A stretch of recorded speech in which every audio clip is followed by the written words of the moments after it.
احمدہ ونصلی علی رسول الکریم اما بعد اعوذ باللہ من الشیطان الرجیم من حمزہ ونفخہ ونفثہ بسم اللہ الرحمن الرحیم قال النبی صلی اللہ علیہ وسلم من صام رمضان ثم اتبعہ ستا من شوال کان کصیام الدہر۔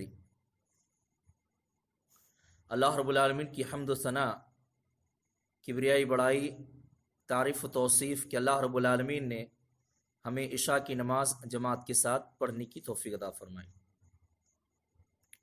آپ لوگوں کے سامنے ایک روایت تلاوت کی گئی ہے۔ اللہ کے نبی صلی اللہ علیہ وسلم فرماتے ہیں من صام رمضان ثم اتبعہ ستا من شوال، کہ جس آدمی نے رمضان کے روزے رکھے پھر اس کے بعد شوال کے 6 روزے رکھے، کانا کصیام الدہر، تو گویا کہ اس نے پورے سال بھر کے روزے رکھے۔ دیکھیں، دین اسلام کے اندر بہت سارے فرائض ہیں اور بہت سارے نوافل اور مستحبات ہیں۔ نوافل جو فرض نہیں ہے، اگر کریں گے تو ثواب ہے، نہیں کریں گے تو اس کے اندر گناہ نہیں ہے، لیکن فرائض کو تو کسی بھی حالت میں کرنا ہی ہے، اگر نہ کیا جائے تو اس کے اندر کیا ہے، اللہ رب العالمین نے گناہ لکھا ہے۔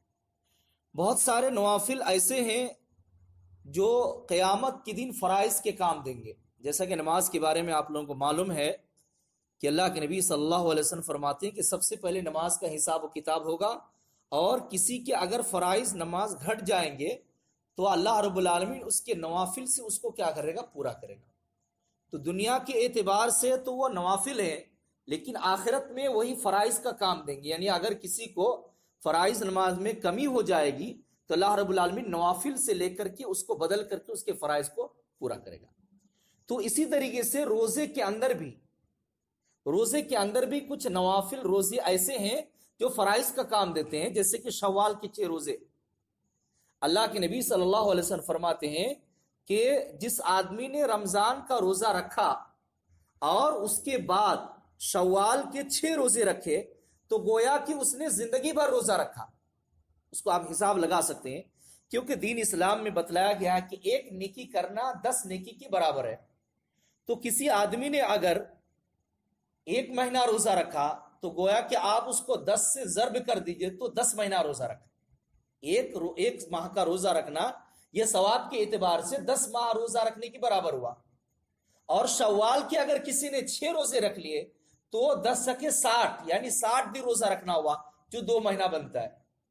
تو ادھر 2 مہینہ اور ادھر 1 مہینہ ہم روزہ رکھے تھے، اس کا 10 مہینہ، تو گویا کہ اس آدمی نے پورے سال بھر کا روزہ رکھا۔ تو اگر ہر سال اس طریقے سے وہ کرتے رہا، یعنی رمضان کا روزہ رکھا، اس کے بعد پھر شوال کے 6 روزے رکھے، تو گویا کہ وہ پوری زندگی بھر کا صیام الدہر، پوری زندگی بھر اس نے گویا کہ کیا ہے، روزے میں ہی گزارا، روزے کا ہی اس کو ثواب، پوری زندگی کا ثواب ملے۔ تو بہت سارے چھوٹی چھوٹی ایسی چیزیں ہیں یا تو چھوٹے چھوٹے مسئلے ہیں کہ جس کے اندر نیکیاں زیادہ ہیں، لیکن ہم کو اس کے بارے میں جانکاری نہ ہونے کی وجہ سے یا تو اس کے بارے میں معرفت نہ ہونے کی وجہ سے وہ چیزیں ہم سے کیا ہوتی ہیں، چھوٹ جاتی ہیں۔ تو یہ سنت ہے شب عید، جس کو شوال کا روزہ کہا جاتا ہے۔ پورے مہینے میں آپ 6 روزہ کبھی بھی رکھ سکتے ہیں، لیکن یہاں پر ایک اہم مسئلہ یہ ہے کہ اگر ہم کو رمضان کے مہینے میں کچھ روزے چھوٹ گئے ہیں، یعنی سفر میں تھا یا تو بیمار تھا یا تو کسی عذر کے بنا پر اگر اس کے روزے چھوٹ گئے ہیں تو پہلے ہم قضا روزہ کر لیں گے، اس کے بعد شوال کا روزہ رکھیں گے، کیونکہ قضا روزہ ہمارے اوپر کیا ہے، فرض ہے، اور شوال کا روزہ کیا ہے، نفل اور سنت ہے۔ تو پہلے ہم فرض کو ادا کر لیں گے، اس کے بعد کیا ہے، شوال کے روزے پورے مہینے میں کبھی بھی ہم لگاتار بھی رکھ سکتے ہیں، یعنی 6 دن لگاتار رکھ سکتے ہیں، یا تو چھوڑ کے بھی کیا ہے، متفرق طور پر رکھ سکتے ہیں۔ اللہ کے نبی صلی اللہ علیہ وسلم کا، صحابہ کرام کا، تبع تابعین کا یہی سنت اور یہی طریقہ رہا ہے۔ اللہ رب العالمین ہم تمام مسلمانوں کو ان تمام باتوں کے اوپر عمل کرنے کی توفیق عطا فرمائے۔